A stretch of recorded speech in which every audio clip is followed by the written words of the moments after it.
Hi guys, welcome to I dream media. మనం ప్రాచీన కాలంలో ఎక్కువగా మన నాడిని బట్టి, వాటి యొక్క కౌంట్ని బట్టి మనకి ఏ వ్యాధులు వస్తాయో లేకపోతే ఏ వ్యాధులు ఉన్నాయో అని చెప్పడం అనేది కూడా మనం పుస్తకాల్లోనో లేకపోతే ఎక్కడైనా కొన్ని సినిమాల్లోనో ఇలా చూసాం. కానీ ఇప్పుడు ప్రజెంట్ ఉన్న జనరేషన్లో కూడా ఆ నాడిని పట్టుకొని మనకి ఏమేమి వ్యాధులు వస్తాయి ఇలాంటి వాటి గురించి కూడా మరి చెప్పే నిపుణులు ఉన్నారంటే మీరు నమ్ముతారా? ఉన్నారు. మరి ఆయన ఎవరో కాదు, కరుణానిధి గారు. మరి నాడీ వైద్య నిపుణులు. మరి వారిని అడిగి తెలుసుకుందాం అసలు ఇది ఎంతవరకు కరెక్ట్ అండ్ అంటే రియల్ టైంలో క్యూర్ చేశారా లేదా, ఇలా బోల్డ్ అని డౌట్స్ అని కూడా అన్నీ ఉన్నాయి. మరి ఆయన్ని అడిగి తెలుసుకుందాం. హాయ్ సార్, నమస్తే. నమస్తే అండి. Welcome to I dream media sir. Thank you sir. మరి నాడిని పట్టుకొని వ్యాధిని చెప్పేది అది నిజమేనా సార్? అంటే ప్రాచీన కాలంలో మనం వింటూ ఉంటాం. అవునండి. కానీ ఇప్పుడున్న జనరేషన్లో ఉందా? ఉందండి, నిజమే. నిజమే అండి. అసలు ఎలా కనుక్కుంటారు? ఏమండి, ఇప్పుడు ఉన్న వైద్య విధానం ఆధునిక వైద్య విధానం అంటారు. అవి మన స్వతంత్ర ప్రారంభంలోనే ఇది ఇంగ్లీష్ వైద్య విధానం ప్రారంభమైంది. దానికి ముందు బ్రిటిష్ వారు మన దేశాన్ని పరిపాలించినప్పుడు మొదటిసారిగా ఇతర దేశాల నుంచి మన దేశానికి ఈ యొక్క అల్లోపతి వైద్య విధానం మన దేశంలోకి ఎంటర్ అయింది. అల్లోపతి వైద్య విధానం వచ్చిన తర్వాతనే మన శరీరంలో ఉన్న వ్యాధులు తెలుసుకోవడం కోసం అనేక రకాల పరికరాలు, టెస్టులు అన్నీ వచ్చాయి. ఎంఆర్ఐ స్కానింగ్లు, సిటీ స్కానింగ్లు, ఈసీజీ మిషన్లు, 2D ఎకో మిషన్లు, రక్త పరీక్షలు అన్నీ వచ్చాయి. కానీ వీటన్నిటికీ చరిత్ర వచ్చి ఒక 100 years లోపు మాత్రమే ఉన్నాయి. 100 సంవత్సరాల నాడు మనకు ఇటువంటి పరికరాలు ఏమీ మన భారతదేశంలో కానీ ఎక్కడ లేవు. ఈ పరికరాలు లేని రోజుల్లో మన శరీరంలో ఉన్న వ్యాధులు ఎలా తెలుసుకున్నారు? కేవలం నాడీ పరీక్ష ద్వారానే తెలుసుకున్నారు. ఈ నాడీ పరీక్ష అనేది కొన్ని వేల సంవత్సరాల నుంచి మన భారతదేశంలో వచ్చింది. అధర్వణ వేదంలో ఒక ఉపవేదమైనటువంటి ఆయుర్వేద వైద్య విధానంలో చెప్పబడినటువంటి ఒక గొప్ప వైద్య విధానమే ఈ నాడీ పరీక్ష విధానం. ఈ నాడీ పరీక్ష విధానం ద్వారా ప్రస్తుతం మన శరీరంలో ఏం వ్యాధులు ఉన్నాయి, అతి త్వరలో ఏ వ్యాధులు రాబోతున్నాయి అనే విషయాన్ని మనము 100% స్పష్టంగా తెలుసుకోవచ్చు. దీని ద్వారా మనము అనేక రకాల వ్యాధుల్ని, ముందుగా వచ్చే వ్యాధులను కనుక్కొని మనం జాగ్రత్త పడవచ్చును. ఏ వ్యాధి కూడా ఒక్క రోజులో రాదు, ఒక్క రోజులో తగ్గదు. అందువల్ల ఒక వ్యాధి ప్రారంభ దశ నుంచి ఆ వ్యాధి ముదిరి పెద్దదయ్యే వరకు కొన్ని రోజులు, నెలలు, సంవత్సరాల సమయం తీసుకుంటుంది. ఈ సమయంలో మనకు వ్యాధి ముదిరిన తర్వాత, ఒక పెద్ద వ్యాధిగా వచ్చిన తర్వాత మాత్రమే మనకు బయట టెస్టుల్లో, ఎంఆర్ఐ స్కానింగ్లో బయటపడుతుంది. వ్యాధి యొక్క ప్రారంభ దశ అంటే వ్యాధి మన శరీరంలోకి ఎంటర్ అయినప్పుడు ఉన్న సమయంలో ఉన్న స్థితి మనం తెలుసుకోలేం. కానీ వ్యక్తి వచ్చి అనారోగ్యంతో బాధపడుతూనే ఉంటారు. బయటికి వెళ్ళి టెస్టులు చేపిస్తే ఏమీ లేదు అంటుంటారు. కానీ ఆ వ్యక్తి అనారోగ్యంతో బాధపడుతుంటారు. అటువంటి వాళ్ళకి నాడీ పరీక్ష ద్వారా ప్రజెంట్ ఈ వ్యాధితో మీ శరీరంలో ఎంటర్ అయిందండి, ఈ వ్యాధి ముదురుతుంది, భవిష్యత్తులో ఒక పెద్ద వ్యాధిగా మారబోతుంది అని చెప్పవచ్చు. అది గుండె వ్యాధి కానీ, మెదడు సంబంధించిన స్ట్రోక్స్ కానీ, క్యాన్సర్లు కానీ, ఈ శరీరంలో ఏ వ్యాధి అయినా సరే ఒక్క రోజులో రాదు. ఉదాహరణ తీసుకుంటే ఒక గుండె వ్యాధి అనేది ఇదే ఒకే రోజులో రావడము, ఒకే రోజులో హార్ట్ స్ట్రోక్ రావడం అనేది ఎప్పటికీ జరగదు. గుండె వ్యాధి రావడానికి కనీసం కొన్ని సంవత్సరాల సమయం పడుతుంది. ఆ సమయాన్ని మనం గ్రహించి ముందుగానే మన శరీరం బాగున్నా కూడా ఒక నాడీ పరీక్ష చేయించుకుంటే త్వరలో గుండెకి వ్యాధి రాబోతుంది అనే విషయాన్ని మనం తెలుసుకొని జాగ్రత్త పడవచ్చు, నిండు నూరేళ్ళు సుఖంగా అనుభవించవచ్చు. అదండి. అండ్ సార్, ఇలా నాడీ వైద్యం అనేది కూడా మనకు ఇప్పుడున్న ప్రజెంట్ జనరేషన్లో చాలామందికి కూడా తెలియకపోవచ్చు. కానీ ఎవరైతే మన పురాణాల గురించి చదువుకున్నారో, విన్నారో వాళ్ళకి తెలిసి ఉంటుంది. ఇలాంటిది మీ దగ్గర అంటే మీరు ఎలా నేర్చుకున్నారు, ఎలా స్టార్ట్ అయింది, ఏం చెప్పండి సార్? ఈ వైద్య విధానము మాకు వంశపారంపర్యంగా వస్తున్న ఆయుర్వేద వైద్య విధానం. మా తాత ముత్తాతల కాలం నుంచి కూడా ఈ వైద్య విధానం ఉంది. మా జేజినాయన గారు అయినటువంటి చింతలపూడి వెంకటస్వామి గారు, వారి తండ్రి, వాళ్ళ తండ్రి, అక్కడి నుంచి మా తాతగారు అయినటువంటి కనిగిరి వెంకటస్వామి, వాళ్ళ పూర్వీకులు, మా పూర్వీకులు ఇద్దరు వైపు, మా అమ్మగారి వైపు నుంచి, మా జేజినాయన నాన్నగారి వైపు నుంచి ఇద్దరు కూడా ఈ వైద్య విధానం అనేది మా వంశంలో ఉంది. దీన్ని రాను ఈ వైద్య విధానం కనుమరుగైతూ వస్తుంది. మా తండ్రి గారి తరం వచ్చేసరికి చాలా తగ్గుముక్కు పడుతూ వచ్చింది. మా ఇంట్లో ఈ పురాతన వైద్య గ్రంథాలు ఉన్నాయి. వీటిని నేను చిన్నతనం నుంచి మా జేజనైనా మా తాత వాళ్ళు చేసే వైద్యాన్ని చూడబట్టి నా మనసులో నాటుకుపోయింది. ఓకే. ఈ ప్రాచీన వైద్య విధానాన్ని ఏదో ఒక రోజు ఒక గొప్ప స్థాయికి తీసుకురావాలి. ఎప్పుడైనా ఓల్డ్ ఈజ్ గోల్డ్ అనేది మనం గుర్తుపెట్టుకోవాలి. అది నిజం సార్. ప్రతి ఒక్కరు కూడా ఇప్పుడు ప్రాచీన పద్ధతులు, ప్రాచీన ఆహార విధానాలకు వెళ్ళిపోతున్నారు. అలానే మన వైద్యం కూడా పూర్వము ఇప్పుడున్న ఆధునిక టెక్నాలజీలో అందించలేని గొప్ప వైద్య విధానాన్ని కూడా మన పూర్వీకులు అందించారు. అందువల్ల ప్రాచీన వైద్య విధానం ఎంతో గొప్పదండి. ఈ వైద్య విధానం మా పూర్వీకుల నుంచి మాకు సంక్రమించిందండి. దాన్ని నేను డెవలప్ చేయాలి, ప్రజల్లోకి తీసుకుపోవాలి అనేటువంటి కోరికతో నేను ఉన్నానండి. అంటే మీరు ఈ నాడికి సంబంధించిన అంటే వ్యాధులు కనుక్కోవడం కానీ చెప్పడం కానీ అంటే ఎప్పటి నుంచి చేస్తూ ఉన్నారు? రియల్ టైంలోకి ఎప్పటి నుంచి తీసుకొచ్చారు? ఖచ్చితంగా 5 సంవత్సరాల పై నుంచే ఉందండి. 5 ఇయర్స్ పై నుంచి. అంతకుముందు ఈ నాడీ పరీక్ష మీద పరిశోధన చేయడం జరిగింది. మా ఇంట్లో మా పూర్వీకుల నుంచి వచ్చినటువంటి వైద్య విధానాన్ని అనుసరిస్తూనే నాడీ పరీక్ష వేరు, ఆయుర్వేద వైద్య విధానం వేరండి. ఆయుర్వేద వైద్య విధానంలో ఒక భాగము నాడీ పరీక్ష. అంటే ఆయుర్వేద వైద్య విధానం అంటే వ్యాధులకి చికిత్స చేసేటువంటి వైద్య విధానం. నాడీ పరీక్ష అంటే శరీరంలో వచ్చే వ్యాధులు ప్రజెంట్ ఏమున్నాయి, భవిష్యత్తులో ఏం రాబోతున్నాయి అని తెలుసుకోవడానికి ఉపయోగపడేది నాడీ పరీక్ష విధానం. అందువల్ల ఈ పరిశోధన అనేది కొన్ని సంవత్సరాల నుంచి జరిగిందండి. ఒక 5 సంవత్సరాల పై నుంచి నేను ఈ యొక్క రియల్ టైమ్గా చేయడం జరుగుతుంది. ఓకే. సో చిన్నప్పటి నుంచి అలవాటు ఉంది కాబట్టి మీరు కూడా కళ్ళతో చూసి మేము పెరిగాం. కానీ ఏంటంటే ఎవరైనా కానీ ఇంగ్లీష్ మందుల వైపు వెళ్తూ ఉన్నప్పుడు సో ఈ యొక్క అంటే ఇటు నాడీని పట్టుకొని చెప్పడాలు ఇవన్నీ ఫేక్ కానీ లేకపోతే ఇవన్నీ ట్రాష్ ఇవన్నీ ఏం నమ్మొద్దు అని చెప్పేసి ఇలాంటివి కూడా మీరు వినే ఉండింటారు కదా? విన్నానండి. మరి అలాంటి విన్నప్పుడు మీరు ఏమనిపించింది? మరి రియల్ టైంలోకి వాళ్ళు వచ్చిన తర్వాత వాళ్ళ ఎక్స్పీరియన్స్ ఏమనుకున్నారు? ఇప్పుడు ప్రజెంట్ మనం ఇందాక చెప్పుకున్నట్టుగా ఇప్పుడు కడుపు నొప్పి వచ్చిందండి. కడుపులో గడ్డ ఉంది. ఆ గడ్డని ఒక ఎంఆర్ఐ స్కానింగ్ తీసి కడుపులో గడ్డ ఉంది, అందువల్ల దాన్ని ఆపరేషన్ చేసి తీసేయాలని చెప్తారు. ఈ ఎంఆర్ఐ స్కానింగ్కి లైఫ్ ఎప్పటి నుంచి ఉందండి? ఒక 50 సంవత్సరాల చరిత్ర ఉంది. 50 సంవత్సరాల నాడు ఎంఆర్ఐ స్కానింగ్ ఉందా? లేదు. ఒక 100 సంవత్సరాల నాడు ఉందా? అస్సలు లేదు. 100 సంవత్సరాల నాడు ఒక మనిషి కడుపు నొప్పి వచ్చింది, కడుపులో గడ్డ ఉందనుకోండి, కడుపులో గడ్డ ఉన్నదని ఎలా చెప్తారు? కేవలం నాడీ పరీక్ష ద్వారా చెప్తారు.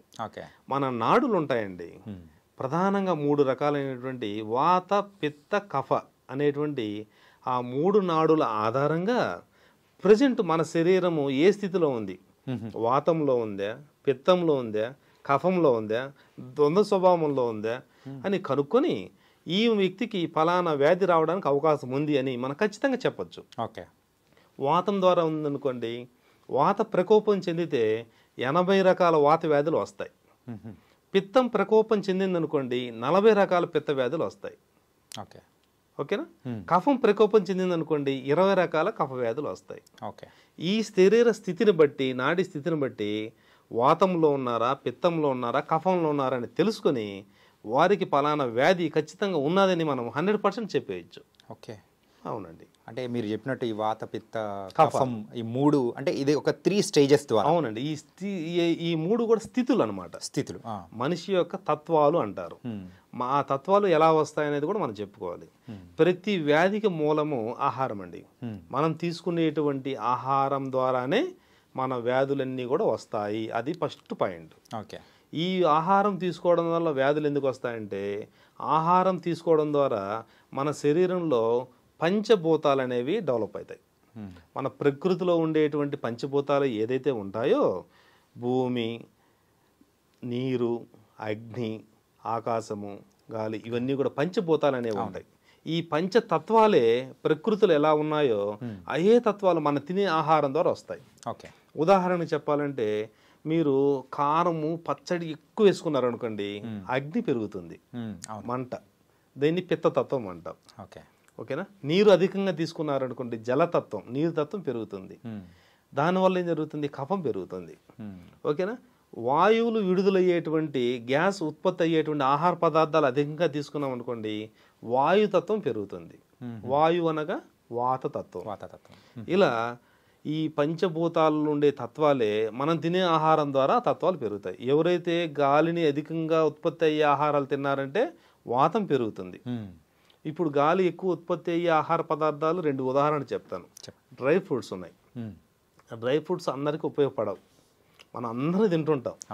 తింటే మంచిది బలం అని. అందరికి ఉపయోగపడవాయి, అవి కొందరికి ఉపయోగపడతాయి. ఓకే. కొంతమంది పచ్చడి, కారము, మసాలాలు తినకూడదు, ఎవరు పిత్తతత్వం గలవారు. అదే కఫతత్వం వాళ్ళైతే కారము, పచ్చడి ఖచ్చితంగా తగలాలి. కారం తిన్నారనుకోండి వాళ్ళకి కఫం తగ్గుతుంది. అదే పిత్తతత్వం ఉన్న వాళ్ళు కారం తిన్నారనుకోండి పిత్తం పెరుగుతుంది. పిత్తం అనగా అగ్ని, జఠరాగ్ని. అది పెరిగిందనుకోండి హార్మోన్స్, ఎంజిఎమ్స్ అధికంగా ఉత్పత్తి అవుతాయి. అది ఉత్పత్తి అయ్యాయనుకోండి బ్లడ్లో ఎసిడిటీ పెరుగుతుంది, రక్త దోషాలు వస్తాయి, చర్మ వ్యాధులు వస్తాయి, కడుపులో అల్సర్లు వస్తాయి, వ్యాధులన్నీ ప్రారంభమవుతాయి. అంటే ప్రతి వ్యాధికి మూలము ఆహారము. ఆ విషయాన్ని మనం గ్రహించాలి. అందువల్ల మనం తినే ఆహారము ఎవరు ఏ శరీర తత్వంలో ఉన్నారని తెలుసుకొని మనం నడుచుకోవాలి. ఇప్పుడు మీరు పిత్త శరీర తత్వంలో ఉన్నారు, దాన్ని మనం కనుక్కోవచ్చు. అంటే మనము చర్మము ద్వారా, కళ్ళ ద్వారా, ఎంట్రుకల ద్వారా, గోర్ల ద్వారా, నాడీ పరీక్ష ద్వారా, మలమూత్రాల ద్వారా మొత్తం 8 రకాల పరీక్షలు, అష్టవిధ పరీక్షలు అంటారు. ఈ 8 రకాల పరీక్షలతోనే నాడీ పరీక్ష సాధ్యమవుతుంది. మీరు పిత్తతత్వంలో ఉంటారు, మీరు ఎసిడిటీ ఎక్కువ ఉత్పత్తి అవుతుంటుంది సహజంగా, అమితమైన జ్ఞానాన్ని కలిగి ఉంటారు, మంచి మేధాశక్తి కలిగి ఉంటారు, పిత్తం వాళ్ళు చాలా లీడర్షిప్ కలిగి ఉంటారు. ఇలా ఒక్కొక్క తత్వానికి ఒక్కొక్క గుణాలు కూడా ఏర్పడతాయి. గుణాలు కూడా మీరు ఖచ్చితంగా వస్తాయి. పిత్తతత్వం ఉన్న వాళ్ళకి అధిక మంచి యాక్టివ్ లీడర్షిప్ గుణాలు ఉంటాయి. కఫతత్వం వాళ్ళు మంపుగా, బద్ధకంగా, చంపకేసి కొట్టినా కూడా తలదించుకొని వెళ్ళిపోతుంటారు. అదే పిత్తతత్వం వాళ్ళని కొట్టక ముందే తిరిగి కొడతారు, ఏంది నా మీదకి వస్తున్నారని. వాతతత్వం వాళ్ళు ఉన్నారనుకోండి, కొట్టామనుకోండి ఎందుకు కొట్టారని క్వశ్చన్ వేసి అడుగుతారు. అంటే గుణాలు కూడా మనం తినే ఆహారం ద్వారా వస్తాయి, మనకు వ్యాధులు కూడా మనం తినే ఆహారం ద్వారా వస్తాయి. అందువల్ల ప్రతి వ్యాధికి మూలము ఆహారము. ఆహారము ఎవరు ఏ శరీర తత్వం కలవారు ఆహారాన్ని తీసుకోవాలి. కొంతమందికి కొన్ని ఆహారాలు చాలా బాగా పనిచేస్తాయి, కొంతమంది కొన్ని ఆహారాలు వెంటనే ఎలర్జీని కలిగిస్తుంటాయి. అందువల్ల వారి శరీర తత్వం ఏంటి అని తెలుసుకోవాలి, తెలుసుకొని దాని తగ్గట్టు తినాలి. అంటే ఇప్పుడు మీరు నాడిని పట్టుకోకముందే ఒక పర్సన్ని చూసి క్యాల్కులేట్ చేయగలుగుతారు. చెప్పాను కదా, అష్టవిధ పరీక్షలు, 8 రకాల పరీక్షలు ఉంటాయి. 8 రకాల పరీక్షలు నాడీ పరీక్ష ఒకటి. ఓకేనా? ఇప్పుడు మీ రంగు, మీ కళ్ళు, మీ వెంట్రుకలు, మీ యొక్క శరీర తీరి, వీటిని బట్టి కూడా కొన్ని పరీక్షలు తెలుసుకోవచ్చు. వీటిని అష్టవిధ పరీక్షలు అంటారు. ఈ విధంగా ఉన్నారంటే ఈ వ్యక్తి ఈ స్థితిలో ఉన్నారని మాకు అర్థమవుతుంది. ఇది మన ప్రాచీన మహర్షులు అందించారు. బసవరాజ్యం, చరక సంహిత, సారంగధర, ఈ విధంగా ఎన్నో రకాల గ్రంథాలు ఉన్నాయి. సుశ్రుత సంహిత, పులిపాని వైద్యము, ఇలా మన మహనీయులు అనేక గ్రంథాలు రాశారు. సారంగధర, ఇవన్నీ కూడా వాటిలో ఈ యొక్క నాడీ పరీక్ష విధానం గురించి మన మహర్షులు స్పష్టంగా వర్ణించారు. దీన్ని బట్టి ఏ వ్యక్తి ఏ శరీర తత్వంలో ఉన్నారు, ఏ వ్యక్తి ఏ ఆహారం తినాలి అనే విషయం మనం తెలుసుకోవాలి. కొంతమంది పులుపు తగిలితే చాలా యాక్టివ్ బాగుంటారు, కొంతమందికి అదే పులుపు తగిలారు అనుకోండి కడుపులో విపరీతమైన మంట, బాధ కలుగుతుంది. అంటే ఒక పులుపు ఒక వ్యక్తికి మేలు చేస్తే అదే పులుపు మరొక వ్యక్తికి హాని చేస్తుంది. అందువల్ల ఎవరు ఏ శరీర తత్వంలో ఉన్నారు, ఎవరు ఏ ఆహారం తీసుకోవాలి అని తెలియాలంటే మనము నాడీ పరీక్ష కంపల్సరీ చేసుకోవాలి. అలా వాళ్ళు నాడీ పరీక్ష చేసుకొని వాళ్ళు ఏ ఆహారం తీసుకోవాలి, ఏం తీసుకోకూడదని తెలుసుకొని వాళ్ళ జీవనాన్ని కొనసాగిస్తే ఏ వ్యక్తి కూడా ఆరోగ్యం బాగా ఉండి అనారోగ్యం లేకుండా 120 సంవత్సరాలు బతకడానికి అవకాశం ఉందని ఆయుర్వేద గ్రంథాలు చెబుతున్నాయి. అందువల్ల కొంతమంది మనం 100 సంవత్సరాలు ఏ జబ్బు లేకుండా బతికారని వింటుంటాం. ఆ విధంగా ఎన్నో అనేక రకాలైనటువంటి సందర్భాల్లో మనం గమనిస్తే ఆహారమే ప్రతిదానికి మూలము. ఈ ఆహారాన్ని ఎవరైతే తెలుసుకొని తింటారో వాళ్ళకి అన్ని శుభాలు కలుగుతాయి. అండ్ ప్రజెంట్ ఇప్పుడు వస్తున్న జనరేషన్లో మనం తింటున్న ఫుడ్ వల్ల మన లైఫ్ స్పాన్ అనేది తగ్గిపోతుందా? ఖచ్చితంగా అండి, తగ్గిపోతుంది. ఖచ్చితంగా. అంటే తినే ఫుడ్ కూడా క్వాలిటీ ఉండకపోవడం వలన, లేకపోతే లైఫ్ స్టైల్ వలన? క్వాలిటీ విషయం కాదండి, మనం చేసే పెద్ద మిస్టేక్ ఏంటంటే ఆహారం తీసుకుంటున్నాం.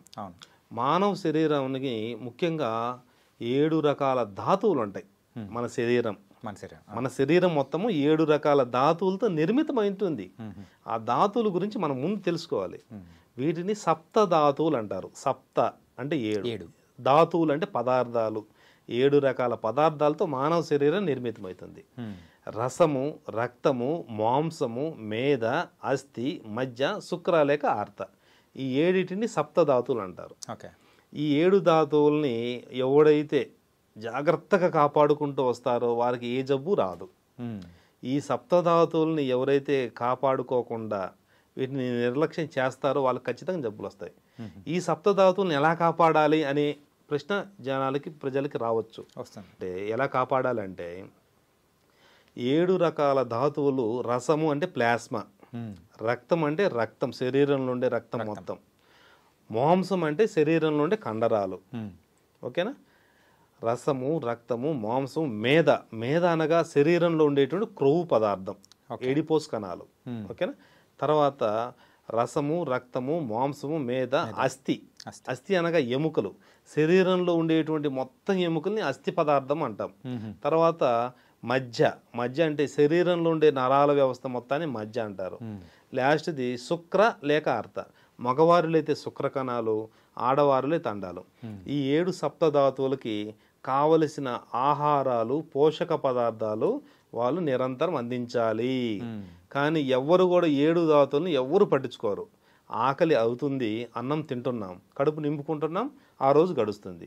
అలా పుట్టినప్పటి నుంచి మనం ఇప్పుడు వరకు అన్ని అలానే చేస్తున్నాం. 7 ధాతువులకి కావలసిన పోషకాలు మనం ఇస్తున్నామా, ఇవ్వటం లేదా అని మనం తెలుసుకోవాలి.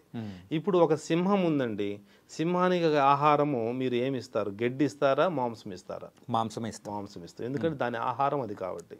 అలానే ఈ 7 ధాతువులకి ఏ ధాతువుకి సంబంధించిన ఆహారము ఎవరైతే ఇస్తారో ఆ ధాతువు నీట్గా ఏ ఇబ్బంది లేకుండా ఉంటుంది. ఇప్పుడు ఉదాహరణకి ఈ అస్థి ధాతువు గురించి చెప్పుకుందాం. అస్థి అంటే ఎముకలు. ఎముకలకు సంబంధించినటువంటి ధాతువుకి మనము ఆహారాన్ని అందించాలి.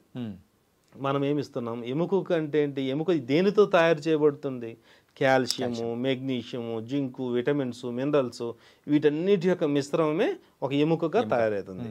ఈ ఎముకకి ఆ పదార్థాలు కానీ మనం అందించామనుకోండి, ఎముక ఏ ఆరోగ్యం అనారోగ్యం లేకుండా నీట్గా ఏ జబ్బు లేకుండా ప్రశాంతంగా తన బతికినంతకాలం ఉంటుంది, స్ట్రాంగ్గా ఉంటుంది. కానీ ఎముక అనే ధాతువుకి, అస్థి ధాతువుకి మనము calcium, magnesium, zinc, minerals, vitamins ఇస్తున్నామా అని తెలుసుకోవాలి. ఎలా ఇవ్వాలి? ఎముకకి మనం తినే ఆహారం ద్వారా ఇవ్వాలి. మనం తినే ఆహారంలో ఇవన్నీ ఉన్నాయా అని చూసుకోవాలి. ఏమి ఉండవు.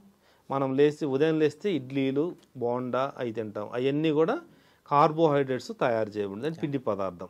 పిండి పదార్థం convert glucose, glucose convert adipose, అంటే క్రొవ్వుగా మనం డెవలప్ చేసుకుంటున్నాం. కానీ ఈ ఉదయం పూట తినే టిఫిన్లో కాల్షియం, మెగ్నీషియం ఉన్నాయా? లేవు.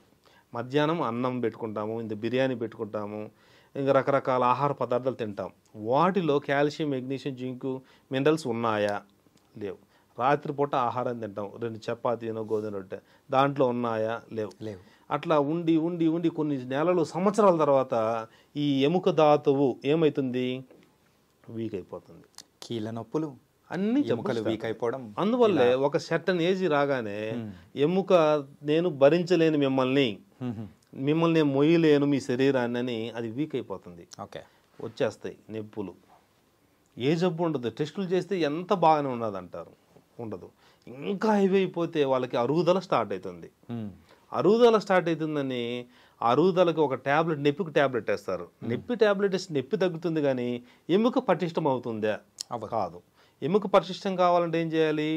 దానికి మనం ఏం చేయాలి? ఆహారాన్ని అందియాలి. ఎముకకు సంబంధించిన ఆహారాన్ని అందిస్తే ఎముక బాగుంటుంది. ఎముక బాగలేకపోతే ఇంకొక ఆహారం ఇస్తాం, ఇంత మటన్ పెడతాం, తింటాం. మటన్లో నీకు ఎముకకు సంబంధించినటువంటి పోషకాలు ఉన్నాయా? లేవు.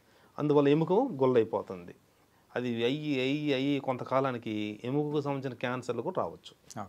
అందువల్ల ఈ ఎముక ధాతు గురించి అది. అలానే రక్తం చూసుకుందాం. రక్తము డెవలప్ కావాలి అంటే రక్తానికి సంబంధించిన పోషకాలు మనం ఇవ్వాలి. ఇస్తున్నామా? ఇవ్వటం లేదు. అందువల్ల రక్తానికి సంబంధించిన వ్యాధులు వస్తున్నాయి.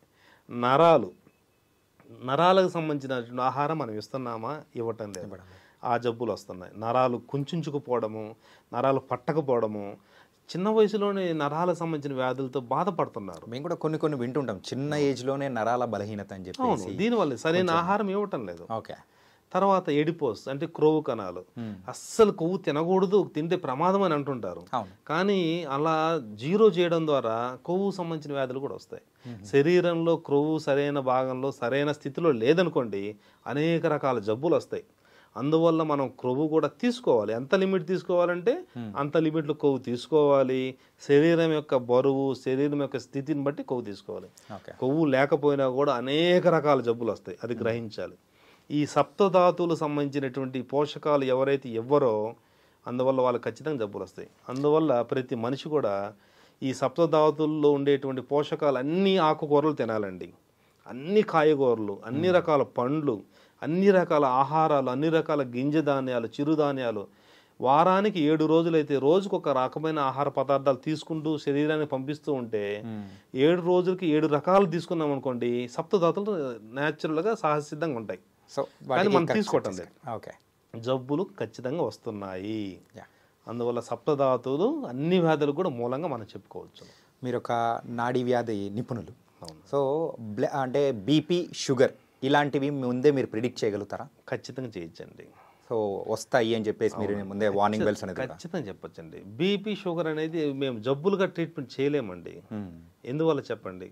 బీపీ, షుగర్ అనేవి మెటబాలిజంలో మార్పులు, అంటే మనం తినే ఆహారంలో మార్పు సంభవించడం వల్ల, విపరీతం కావడం వల్ల వచ్చేటువంటి ఒక దుశ్చర్యలుగా మనం భావించవచ్చు. అందువల్ల వాటిని మళ్ళీ సరి చేసుకోవడానికి అవకాశం ఉంటుంది. మీకు బీపీ, షుగర్ ఉందనుకోండి, బీపీ, షుగర్ రావడానికి గల మూలం మనం వెతుక్కోవాలి.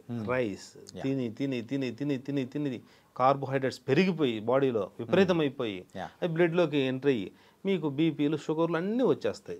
అక్కడి నుంచి గుండెకి సంబంధించిన వ్యాధులు, మెదడుకు సంబంధించిన వ్యాధులు, రక్తం గడ్డకట్టడం, అన్నిటికీ మూలం బీపీ, షుగర్లే. కానీ అవి రాకుండా ఉండాలంటే రైస్ని తగ్గించండి. రైస్ తిన్నంత కాలం మీ బీపీ, షుగర్లు ఎప్పటికీ తగ్గవు. మనం రోజు ఉదయం, మధ్యాహ్నం, రాత్రి బీపీ బిల్ల, షుగర్ బిల్ల వేస్తుంటాం, అన్నం ఇంత పెట్టుకుని తింటుంటుంటాం. కానీ అది ఎప్పటికీ ప్రమాదకరమే. అన్నాన్ని మానివేయండి కొంతకాలం.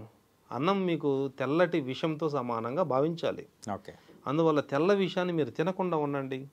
తెల్ల విషం బదులు మార్కెట్లో అనేక రకాల చిరుధాన్యాలు ఉన్నాయి, అవి తినండి.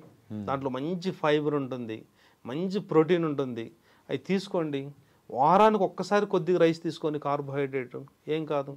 మనం కార్బోహైడ్రేట్స్ ఎప్పుడైతే మర్చిపోతామో, రైస్ని ఎప్పుడైతే చిరుధాన్యాల్లోకి ఎంటర్ అవుతామో ఆరోగ్యవంతమైన జీవితం ప్రారంభమవుతుందని మనం గ్రహించాలి. అదండి సార్. మీ గురించి నేను విన్న వరకు అయితే, సో మీరు ఒంగోలు డిస్టిక్ కనిగిరి నుంచి వచ్చారు. అవునండి. సో అక్కడ మీ దగ్గర కూడా చాలామంది కూడా వచ్చారు. సో ఇలా వీటి గురించి కూడా తెలుసుకోవడం కానీ, సో దానికి పర్ఫెక్ట్ ఆన్సర్స్ అనేది కూడా ఇచ్చారని కూడా నేను విన్నాను. సో ఇప్పటివరకు మీ దగ్గరికి ఎంతమంది వచ్చారు, ఎంతమంది క్యూర్ చేసి పంపించారు? ఇట్లా చెప్పలేము సార్. ఎందువల్లంటే నేను వేలల్లోనూ చూసుంటారని అనుకుంటున్నాను. వేలల్లోనే చూసాను. ఎందుకంటే మాకు వచ్చిన వాళ్ళ బుక్స్ ఉంటాయి, రాసుకుంటాం బుక్లో. అట్లా బుక్స్ ఎన్ని బుక్స్ అయ్యాయి. ఒక బుక్లో కనీసం ఉంటాయి పేర్లు, కొన్ని వేలల్లో ఉండొచ్చు. వేలల్లో అంటే కనీసం ఒక చెప్పలేమండి, వేలల్లోనే ఉన్నాయి. వేలల్లో ఉన్నాయి. అంటే వాళ్ళందరికీ మీరు పర్ఫెక్ట్గా చెప్పి పంపించారా? అంటే ఇంతవరకు సో నెగిటివ్గా రావడం కానీ అట్లా ఎప్పుడు లేదా? నెగిటివ్ అంటే వైద్యపరంగా నెగిటివ్ ఎక్కడ ఉండదండి. ఎప్పుడు కూడా వైద్యపరంగా ఎందుకు ఉండదంటే, నాడీలో మాకు ఏదైతే తగులుతుందో అది మాత్రం మేము చెప్పగలం. దాన్ని నమ్మిన వాళ్ళు ఉంటారు, నమ్మని వాళ్ళు ఉంటారు. నమ్మక కొంతమంది గొడవ కూడా వచ్చారు మా మీదకి. అదే కొన్నిసార్లు ఎప్పుడైతే మంచి జరుగుతుంటుందో అక్కడ చెడు అనేది కూడా కొన్ని గొడవ జరిగాయి. ఎందుకంటే ఒక ఉదాహరణ చెప్తాను. మహబూబ్ నగర్ అనేటువంటి తెలంగాణ మహబూబ్ నగర్ దగ్గర జడ్చల్ల సంథింగ్ ఏదో ఊరి పేరండి, గుర్తు రావట్లేదు. వాళ్ళు నవంబర్, డిసెంబర్ మధ్యకాలంలో వచ్చారు మా దగ్గరికి. లాస్ట్ టైం వస్తే వాళ్ళు భార్యాభర్తలు ఇద్దరు వచ్చారు. భార్యకి ప్రాబ్లం ఉండి వచ్చారు. వస్తే ఆ భార్య చెకప్ చేయించుకున్నారు. ఆమెకు ఏదో కొన్ని చెప్పాను వైద్య విధానం. ఆమె ఓకే సార్, నాకు మీరు అన్ని కరెక్ట్ చెప్పారండి అని చెప్పింది. తర్వాత ఆమె ఉండి వాళ్ళ భర్తని, ఏమండి మీరు కూడా చూపించుకుని ఎంత దూరం వచ్చారు కదా, ఉచితంగా చూస్తున్నారు కదా, ఫ్రీ క్యాంపులప్పుడు ఫ్రీగా చూస్తామండి. ఫ్రీ క్యాంపులు లేనప్పుడు మటు కన్సల్టేషన్ ఫీజు కొద్దిగా ఉంటుంది.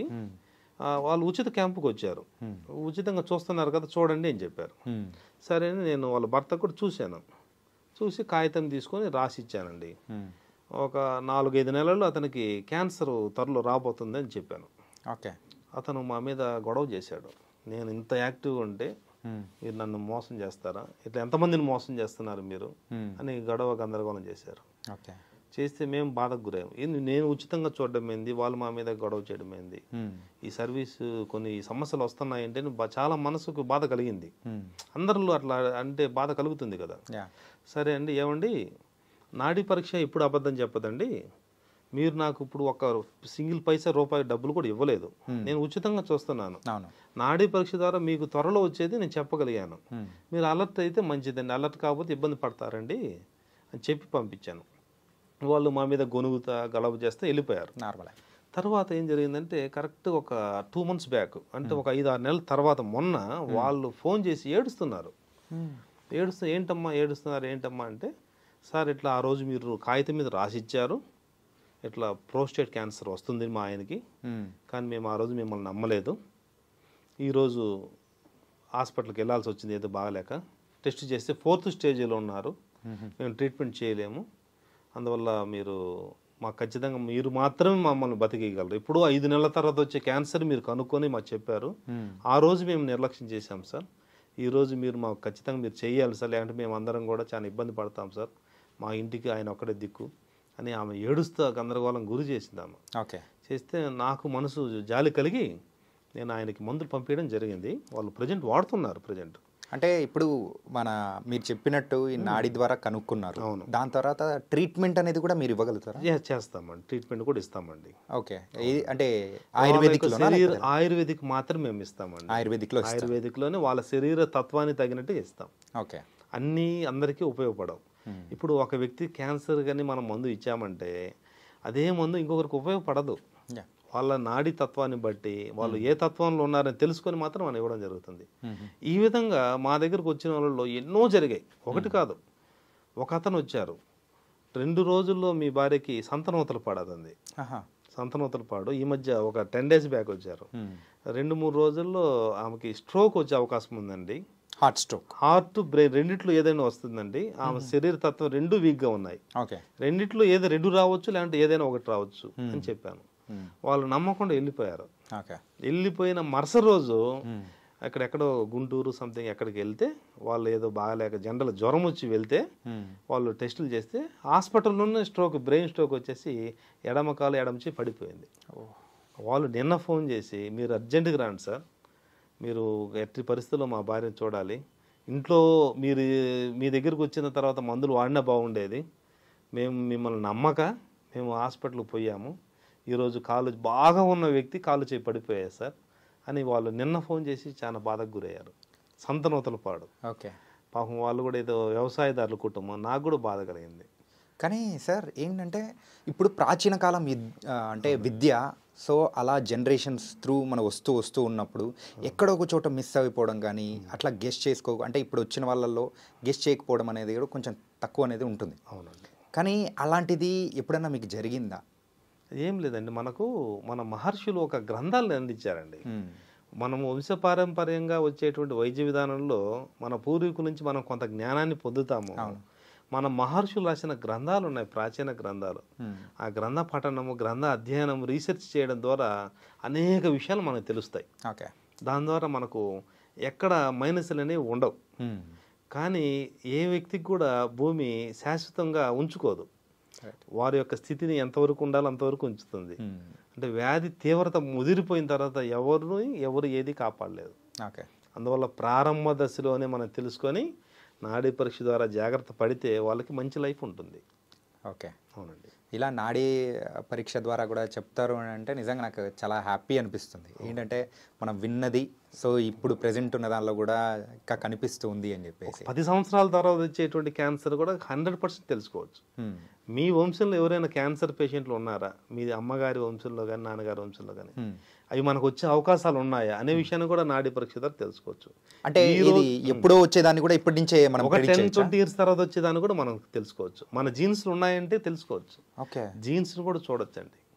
అత్యంత ప్రమాదకరమైన జబ్బులైనటువంటి గుండె, బ్రెయిన్, క్యాన్సర్ లాంటివి మనం ఖచ్చితంగా తెలుసుకోవచ్చు. అంటే మన దగ్గర అయితే మీరు చెప్పినట్టు ఏ స్టేజ్లో ఉన్నప్పుడు క్యూర్ చేసిన సందర్భాలు ఉన్నాయి క్యాన్సర్ అయితే? స్టేజ్ అనేది మటుకు మనం అలోపతి వైద్య విధానంలో ఏర్పాటు చేసినటువంటి ఒక గొప్ప విషయం అది. స్టేజెస్ అనేది. ఇప్పుడు మేము ఏం చెప్తామంటే, ఇందాక మీకు చెప్పినట్టు ఒక మామిడి ముట్ట భూమిలో నాటాం, చిన్న మొక్క వచ్చింది, ఓకేనా. ఈ చిన్న మొక్కని మీరు ఏం పేరుతో పిలుస్తారు? మామిడి చెట్టు. మామిడి చెట్టు. ఇదే మొక్క ఒక 10 సంవత్సరాలకి పెద్దగా చెట్టు అయిపోయింది, ఓకేనా. అప్పుడు ఆ చెట్టుని ఏం పిలుస్తారు? అప్పుడు మామిడి చెట్టు. మామిడి చెట్టే. ఏదైనా మామిడి చెట్టే. క్యాన్సర్ అనేది పుట్టిందంటే అది ఎప్పుడైనా పెద్దదైనా క్యాన్సరే. కానీ ప్రారంభ దశలో తెలుసుకుంటే దాని తగ్గట్టుగా మనం ట్రీట్మెంట్ చేసుకొని చిన్న మొక్కని చిన్న కర్రతోనో చిన్న పుల్లతోనో తీసేయచ్చు. పెద్ద చెట్టుని నరకాలంటే కొన్ని పెద్ద ఆయుధాలు ఉపయోగించాలి. అంతేగాని స్టేజెస్ అనేది ఆయుర్వేద వైద్య విధానంలో లేవు, ఒక అల్లోపతిలో వాళ్ళు పెట్టుకున్న విధానాలు. అందువల్ల చిన్న మొక్క అయినా పెద్ద మొక్క అయినా అది మామిడి చెట్టే. చిన్న క్యాన్సర్ అయినా పెద్ద క్యాన్సర్ అయినా శరీరంలో క్యాన్సరే. దాన్ని మనం గ్రహించాలి, దాని స్టేజెస్ మనం చెప్పలేం. అవును. And cancer, brain stroke, heart stroke ఇలాంటివే కాకుండా ఇంకా వేరే ఏ వ్యాధులు వస్తున్నా కానీ, సో చర్మ సంబంధించింది ఏదైనా చెప్పగలుగుతారా? ఖచ్చితంగా. రక్తంలో ఇన్ఫెక్షన్ ఉందా, ఇది త్వరలో రక్తంలో ఇన్ఫెక్షన్ అందులో చర్మ వ్యాధులు వస్తాయి. తర్వాత కడుపులో ఏదైనా అనిజ్యం ఉందా, శరీరంలో అనేక మార్పులు జరుగుతాయి, నరాలలో ఏదైనా కుంచుకుపోతాయి, నరాల బలహీనత ఏర్పడుతుంది, అన్నీ చెప్పేయచ్చు. నాడీ పరీక్ష ద్వారా మనం చెప్పలేని జబ్బు అంటూ ఏదీ లేదు. కానీ మేము సప్తధాతువులతోనే కొలుస్తాం. ఓకే. దాన్ని రసము, రక్తము, మాంసము, మేధ, అస్థి, మధ్య, శుక్రార్థ వాటిని చూడడం ద్వారా ఇప్పుడు ఈ యొక్క కండరానికి సంబంధించి ధాతు వీక్ అనుకోండి, ధాతు దోషాలు అని చెప్తాం. ఇట్లానే ఈ కండరానికి సంబంధించిన ఏం జబ్బు అనేది ఇంగ్లీష్లో వాళ్ళు పేరు పెట్టుకుంటారు, దాన్ని మేము ఆయుర్వేదం వాడం. నరాల బలహీనత, న్యూరోదోషాలు, న్యూరోదోషాలనే రాసి చెప్తాను. అంతేగాని నరాలకు సంబంధించినటువంటి ఇంగ్లీష్ వైద్య విధానంలో ఎన్నో పేర్లు ఉంటాయి, అనేక రకాల వ్యాధులతో పేర్లు ఉంటాయి. కానీ అన్ని పేర్లు మేము అయ్యిరాయం. నేను ఆ సప్తధాతు 7 ధాతువుల మీద ఆధారపడే ఈ నాడీ పరీక్ష చేయడం జరుగుతుంది. ఓకే. ఎముకలు బాగున్నాయా, గుల్లగా తయారవుతున్నాయా, నరాలు బాగున్నాయా, కుంచుకుంటున్నాయా, కండరాలు బాగున్నాయా, దాంట్లో సమస్య మొదలైందా, ఆ విధంగా సప్తధాతుల గురించి మాత్రమే మేము చూసి వీళ్ళకి పలానా జబ్బు ప్రజెంట్ ఉంది లేదంటే త్వరలో రాబోతుందని ఖచ్చితంగా చెప్పేయచ్చు. ఓకే. అదండి సార్. ఇప్పుడు సప్తధాతువుల గురించి వీటన్నిటి గురించి చెప్పారు. దాంతోపాటు 3 స్టేజెస్, వాత, పిత్త అండ్ కఫం అని చెప్పేసి. అంటే కఫంలో అంటే 20 రకాలు వస్తాయని చెప్పేసి అని అన్నారు. ఆ 20 రకాలు అంటే ఏ టైప్లో? ఈ నెమ్ముకు సంబంధించి, అంటే శ్వాస సంబంధించి, శ్వాస అంటే మనం పీల్చుకునే దానిలో గాలికి సంబంధించినటువంటి రుగ్మతలు, ఈ చెస్ట్లో ఈ లంగ్స్కి సంబంధించిన రుగ్మతలు, శరీరంలో వాపులు, రుగ్మతలు, చర్మ వ్యాధులు, దీర్ఘకాలిక చర్మ వ్యాధులు, ఇవన్నీ కఫ దోషాల ఆధారంగా వస్తాయి. ఇప్పుడు పిత్త దోషాలు అనగానే పిత్తానికి సంబంధించిన రక్తానికి సంబంధించినటువంటి వ్యాధులు, అంటే రక్తంలో ఎసిడిటీ ఎక్కువ అయిందనుకోండి ఈ పిత్త వ్యాధులు వస్తాయి. ఈ పిత్త వ్యాధులకి ఎసిడిటీ ఎక్కువ స్టార్టింగ్ స్టేజ్లో అయితే మటుకు మనం ఏదో చిన్న సమస్యలుగా భావిస్తాం, అది ఎక్కువ అయిందంటే క్యాన్సర్గా కన్వర్ట్ అవుతుంది. అందువల్ల పిత్తం ఎక్కువ అయిందనుకోండి క్యాన్సర్గా వచ్చే అవకాశాలు ఉంటాయి. ఓకే. ఈ వాతం ఉందండి, వాతం అనగా వాయుతత్వం, శరీరం మొత్తం కూడా డ్రై అవుతుంటుంది. డ్రై ఎవరైతే అవుతుంటారో వాళ్ళు వాతం ఎక్కువ ఉంటుంది, శరీరం డ్రై అయినప్పుడు నొప్పులుగా వస్తుంటాయి. ఓకే. అందువల్ల ఈ మనం వాతతత్వం గురించి అలా చెప్పుకోవచ్చును. ఓకే. ఇప్పుడు మనము కొంతమందికి మహిళలు ఉన్నారు, మహిళల్లో ఈ ప్రెగ్నెన్సీ సమస్యలు కానీ పీరియడ్ సమస్యలు కానీ కొన్ని వస్తుంటాయి. ఈ పీరియడ్ సమస్యలకి రావడానికి ప్రధానంగా కారణం మనం పిత్తంగా మనం చెప్పుకోవచ్చు. పిత్తము అధికమైనప్పుడు, అల్పమైనప్పుడు వాళ్ళకి ఈ సమస్యలు పీసీఓడి అంటారు. ఈ పీసీఓడి సమస్యలు వస్తుంటాయి. వీటన్నిటిని నాడీ పరీక్ష ద్వారా తెలుసుకోవచ్చు. లేడీస్లో వచ్చే అన్ని సమస్యలు తెలుసుకోవచ్చు. ఏ సమస్య పీసీఓడి వాళ్ళకు ఉందే. కొంతమంది చిన్నపిల్లలు ఉంటారు, అప్పుడే మెచ్యూరిటీ అయి ఉంటారు, అటువంటి వాళ్ళల్లో కూడా సమస్యలు ప్రారంభమవుతాయి. అవి మనం తెలుసుకోవచ్చు ఖచ్చితంగా. ఈ జంక్ ఫుడ్స్ తినడం ద్వారా అరుగుదలలో మార్పులు వచ్చి యాసిడ్స్ అధికంగా ఉత్పత్తి అయ్యి రక్తంలో ఈ యొక్క ఎసిడిటీ పెరిగి పీసీఓడి వస్తుంది. వీటన్నిటి కారణము పిత్తం.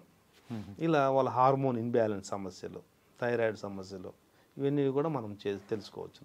ఓకే. పీరియడ్స్ అనేవి కొంతమందికి ముందు వెనుక వస్తుంటాయి, అది పెద్ద విషయం కాదులే అనుకుంటారు వాళ్ళు మహిళలు, కానీ అదే పెద్ద విషయంగా మనం భావించాలి. ఇప్పుడు ప్రకృతిలో సూర్య చంద్రుడు ఉన్నారు, చంద్రుడి గురించి చూసుకుందాం. అమావాస్య, పౌర్ణమి అనేవి వస్తుంటాయి. ఈ అమావాస్య లేక పౌర్ణమి గురించి తీసుకుందాం. పౌర్ణమి అనేది ఈ వచ్చే నెలలో పలానా తేదీ వస్తుందని మన క్యాలెండర్లో తెలుస్తుంది. ఆ తేదీకి ఎప్పుడైనా ఒక 2 రోజులు ముందు రావడం గమనించారా? లేదు. 2 రోజులు వెనకాల రావడం గమనించారా? ఒకవేళ 2 రోజులు ముందు వచ్చింది అనుకుని ఏమవుతుంది? సో ఏదో ప్రకృతిలో ఏదో ప్రాబ్లం ఉంది, పెద్ద సమస్య, పెద్ద పెద్ద విపత్తు జరగబోతుంది. మానవ శరీరంలో కూడా పీరియడ్స్ అనేవి ఒక క్రమ పద్ధతిలో రావాలి, ఒక చైన్ సర్కిల్. ఆ సర్కిల్ దాటి 2 రోజులు ముందు వచ్చింది ఏం కాదు అనుకుంటాం. మరి కొంతమందికి వారాలు, కొంతమందికి నెలలు పీరియడ్స్ రావు. ఏం కాదులే, మాకేముంది, ప్రాబ్లం ఏం లేదుగా, నొప్పి ఏం లేదుగా శరీరంలో అని అనుకుంటుంటాం. 5 నెలలకు, 6 నెలలకు, 3 నెలలకు, 2 నెలలకు పీరియడ్స్ అయ్యే వాళ్ళు ఉంటారు. అది పెద్ద సమస్యగా మార్పు చెందుతుంది. ఒక చిన్న వృక్షం మొదలైంది మన శరీరంలో గమనించుకోవాలి, వ్యాధి. ఆ వ్యాధి మహావ్యాధిగా తయారు కావడానికి అవకాశాలు ఉంటాయి.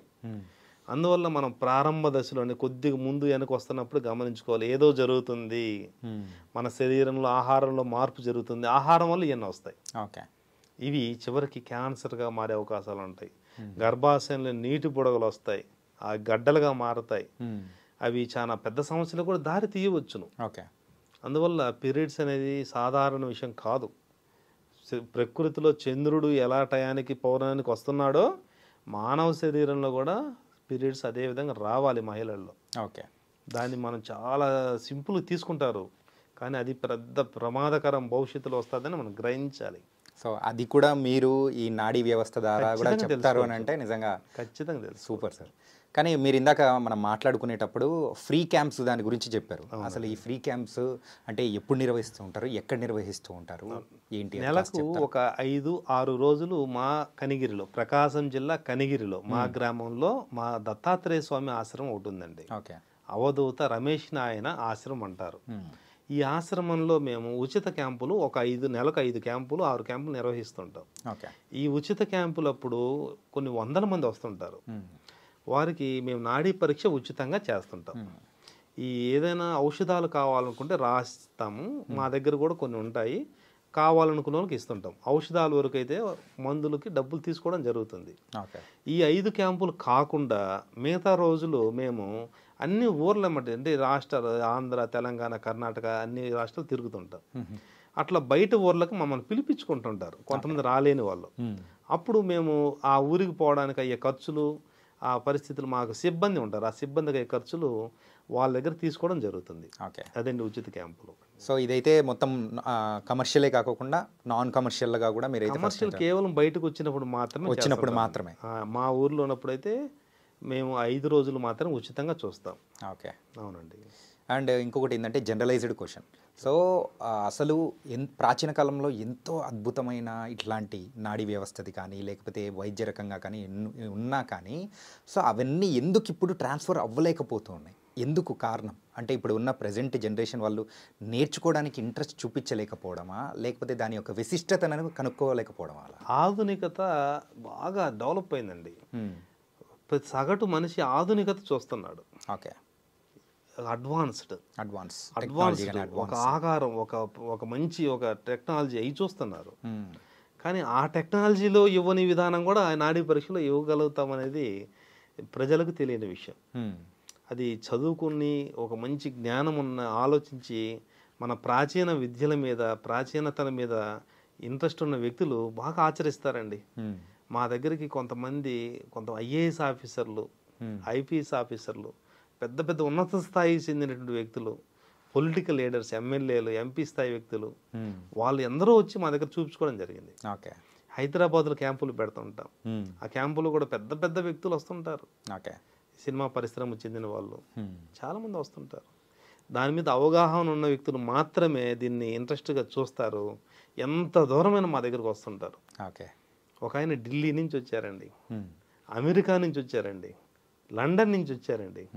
ఇట్లా వాళ్ళు ఒక విధానం, నాడీ పరీక్ష చాలా అరుదైనది, ఎక్కడ దొరకంది అని వెతుక్కుంటూ కొన్ని వందల వేల కిలోమీటర్లు ప్రయాణించి మా దగ్గరకు వచ్చి నాడీ పరీక్ష చేయించుకొని ఎంతో సంతోషంగా వెళ్ళారు. అలా చాలా జరుగుతుంటాయండి. కానీ కొంతమందికి ఒక మోడ్లో ఉంటారు, ఇది చేయి పట్టుకొని జబ్బు ఎలా చెప్తారు అవును అనేటువంటి ఒక భ్రమ మోడ్లో ఉంటారు. అంటే ఇది అసంభవం అని అంటారు. నేనేమంటానంటే 50 సంవత్సరాల నాడు ఎలా సంభవమైంది, అప్పుడు ఏం పరికరాలు ఉన్నాయి, నీ గుండె స్ట్రోక్ రాబోతుందని ఎలా తెలుస్తుంది? స్ట్రోక్ వస్తేనే నీకు స్ట్రోక్ అని చెప్తారు. 4 సంవత్సరాలు వచ్చే స్ట్రోక్ని మేము ముందే చెప్తాం. ఓకే. ఖచ్చితంగా చెప్పచ్చు. అందువల్ల ఈ జ్ఞానం తెలిసిన వ్యక్తులు మాత్రమే దీన్ని అనుసరిస్తారండి. అందరికీ సాధ్యం కాదు. ఓకే అదండి సార్. మరైతే లైవ్లో నా నాడిని పట్టుకొని ఏమైనా చెప్పగలుగుతారా? ఖచ్చితంగా ఒకసారి మా ప్రేక్షకులు కూడా తెలుసుకుంటారు ఇది ఖచ్చితంగా నిజమా లేదా ఏంటా అనేది. ఖచ్చితంగా చెప్తానండి. గైస్, మరైతే సార్ ఇప్పటి వరకు అయితే మన బాడీ తత్వాన్ని బట్టి జబ్బులు అనేది ఎలా వస్తాయి, అది నాడిని పట్టుకొని కూడా అసలు జబ్బులు వస్తాయా, ఎప్పుడు వస్తాయి ఏంటి అని చెప్పేసి కరెక్ట్గా ప్రిడిక్ట్ చేయగలుగుతారంట. మరి నా నాడీ వ్యవస్థను కూడా సార్ చేతిలో పెడుతున్నాను. సార్ ఏం చెప్తారు కూడా.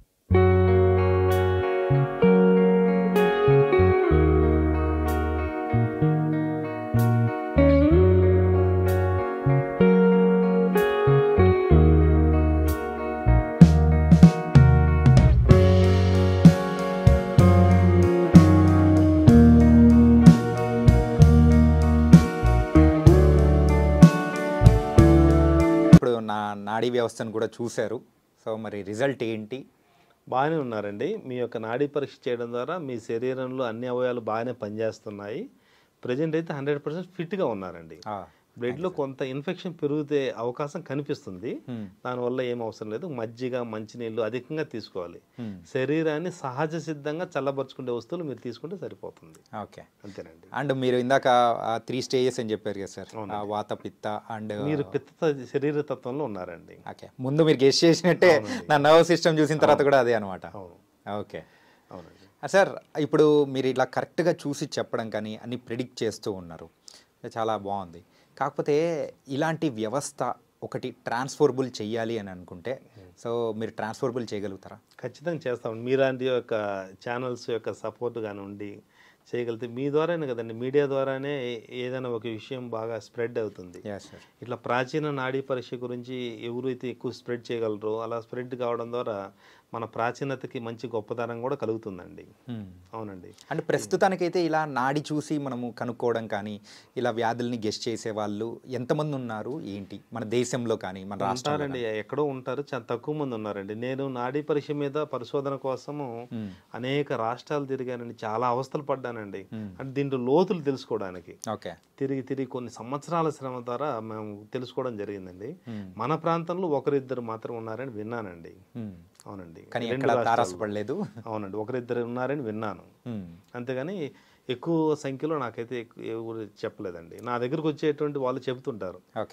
వాళ్ళు కొన్ని ఎందరో చెప్తే దాని ఒకరో ఇద్దరు ఉన్నారని విన్నాను.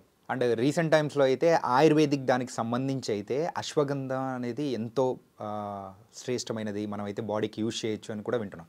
కానీ అలాగే ఒక మిక్స్డ్ రిపోర్ట్ ఏంటంటే సో అశ్వగంధ అనేది మన బాడీకి యూజ్ చేయకూడదు అని కూడా వస్తుంది. ఒక ఆయుర్వేద అండ్ నాడీ నిపుణులుగా మీరు చెప్పండి, అసలు అశ్వగంధ అనేది మన బాడీకి హార్మ్ఫుల్లా లేదా? అశ్వగంధ అనేది ఆయుర్వేదానికి రారాజు అంటారండి. అందువల్ల సర్వరోగ నివారణగా అశ్వగంధని మనం తెలుసుకోవచ్చు. కానీ మనము అశ్వగంధని ఎవరి శరీర తత్వానికి వాడాలనేది తెలుసుకొని వాడితే మంచిదండి. ఇప్పుడు మనము ఇందాక వాతము, పిత్తము, కఫం అని 3 శరీర తత్వాలు తెలుసుకున్నాం. ఈ అశ్వగంధ అనేటువంటిది వాత శరీర తత్వం గల వాళ్ళు ఉపయోగిస్తే అద్భుతంగా పనిచేస్తుంది. అదే పొరపాటున పిత్త శరీర తత్వం గలలో వాడారనుకోండి విపరీతమైన వేడి కలుగుతుంది, కళ్ళల్లో మంటలు వస్తాయి, ఎరుపు ఎక్కుతాయి, కడుపు అంతా మంటగా ఉంటుంది. అందువల్ల పిత్త శరీర తత్వం వాళ్ళు వాడకుండా ఉంటే ఉత్తమం. కానీ వాత శరీర తత్వం గల వాళ్ళు వాడితే అద్భుతమైన ఫలితాలు వస్తాయి. అందువల్ల వాత శరీర తత్వం గల వారికి అశ్వగంధ వాడాలండి. అదే పిత్త శరీర తత్వం కలిగిన వారికి శతావరి వాడాలి. అలానే కఫ శరీర తత్వం కలిగిన వాళ్ళకి పునర్నవ వాడాలి. అట్లా ఎవరి శరీర తత్వం ఏమున్నదని తెలుసుకొని ఆ తత్వానికి సంబంధించిన ఔషధాలు వాడితే ఎప్పటికీ ఇబ్బంది లేదు. కానీ అశ్వగంధ అనేది రారాజండి. దానిని పేరు లేని వ్యాధికి పెన్నేరే మందు అని పూర్వం అంటారు. పెన్నేరు అనగా అశ్వగంధ. అందువల్ల పెన్నేరు లేక అశ్వగంధ అనేది చాలా గొప్ప ఔషధ గుణాలు కలిగినటువంటి ఒక పెద్ద గొప్ప వైద్యం అండి ఇది. అందువల్ల దానివల్ల ఎప్పటికీ సైడ్ ఎఫెక్ట్లు రావండి, మంచిదే అండి. సార్, ఒకవేళ మిమ్మల్ని కాంటాక్ట్ అవ్వాలంటే కనిగిరికి వస్తే సరిపోతుందా? ఎప్పుడు ఏ టైంలలో అవైలబుల్గా ఉంటారు మీరు? అండి, నెలకు ఒక 5-6 క్యాంపులు ఉచిత క్యాంపులు ఉంటాయి సార్. ఆ క్యాంపులు ఇప్పుడు మాత్రమే నేను కనిగిరిలో ఉంటానండి. ఖచ్చితంగా వచ్చే ముందు అపాయింట్మెంట్ తీసుకొని మాత్రం రావాలండి. ఓకే. లేకుంటే కొన్ని వందల మంది రావచ్చు, మాకు అలా వస్తుంటారు. అందువల్ల అప్పుడు నేను ఉండలేకపోవడము, జనాలు వచ్చి మళ్ళీ రిటర్న్కి వెళ్ళడము, చాలా లాంగ్ ప్రదేశాల నుంచి వస్తుంటారు. అలా జరగకుండా ఉండాలంటే ఖచ్చితంగా మా నెంబర్కి ఫోన్ చేసి మేము చెప్పిన తేదీల్లో మాత్రమే రావడానికి ప్రయత్నం చేయండి. అంటే ముందుగానే అపాయింట్మెంట్ తీసుకొని వచ్చామంటే సార్ ఇబ్బంది లేకుండా, ఎవరికైనా ఇబ్బంది లేకుండా ఉంటుంది సార్. Yes sir. ఆ విషయాన్ని గమనిస్తే బాగుంటుందని మేము అనుకుంటున్నాం sir. Okay. Thank you so much sir. మొత్తం మీదైతే మా ఐడ్రీమ్ మీడియాకి వచ్చేసి మీ సలహాలు సూచనలతో పాటు ఈ నాడీ వ్యవస్థ గురించి కేవలం నాడిని పట్టుకొనే మరి వ్యాధుల్ని కూడా మనం చెప్పొచ్చు అని కూడా చాలా చక్కగా వివరించారు. Thank you. నమస్తే. సో గైస్, మొత్తం మీద అయితే కేవలం నాడిని పట్టుకొనే వ్యాధుల్ని గెస్ట్ చేయవచ్చు అని చెప్పేసి మనం ప్రాచీన కాలంలో వింటుంటాం. కానీ ఇప్పుడు కూడా అలాంటి వారు ఉన్నారు.